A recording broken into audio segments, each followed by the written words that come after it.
Сәлеметсіңдер ме, балалар? Сәлеметсіздер. Көңіл-күйлерің қалай? Тамаша. Ендеше осы тамаша көңіл-күймен шаттық шеңберімізді бастайық.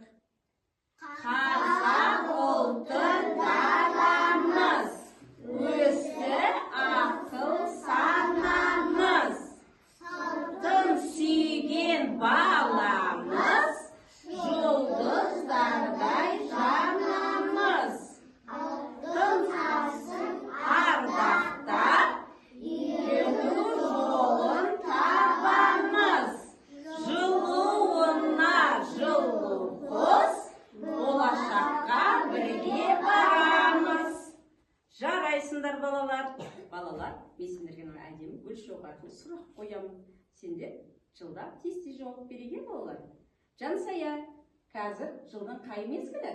Көктем. Жарайсың.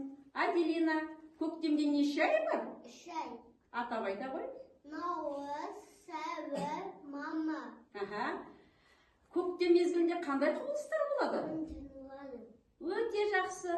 Құндыздағы қандай құбылыстар болады? қар еріп, жылуlarda су ағады. Өте тамаша. Тағы қандай құбылыстар болады? Ағашта бүршік атады. Өте тамаша. Тағы Айлин. Жаңбыр жауады. Өте тамаша. Тағы қандай өзгерістер болады? Күн ұзарады. Түні қысқарады. Дұрыс айтады. Күн ұзарып, түн қысқарады. Аленур, тағы қандай өзгерістер болады көктемде? Жануарлар ұйқынан тұрады. Ұйқыдан оянады екен. Өте керемет. Рамазан, әсем гүлдер өседі, балалар, Иә. Гүлдер өседі, өте тамаша. Балауса, қандай әдемі гүлдерді білеміз? Көктем мезгілінде қандай гүлдер болады? Бақ-бақ гүлдер. Өте тамаша. Тағы? Қызғалдақ гүлдер. Өте тамаша. Тағы? Бәйшешек гүлдер өседі екен, әсем гүлдер өседі екен. Ары қарай, тағы қандай өзгерістер болады? Алихан, не істейді балалар ағаштар? бүршік атады. Ағаштар бүршік атады, гүлдейді. Өте тамаша. Шахназ, тағы қандай өзгерістер болады екен? Жаңбыр жауады.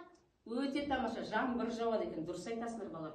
Көктем мезгілінде таза ауа, жасыл желек, балалар, жаңбыр өте көп жауады екен. Балалар, біз бүгін ұлттық құндылықтарымызды білетін боламыз. Ұлттық құндылықтарға нелер жататын еді, балалар? Біздің ұлттық тағамдарымыз, ұлттық киімдеріміз, ұлттық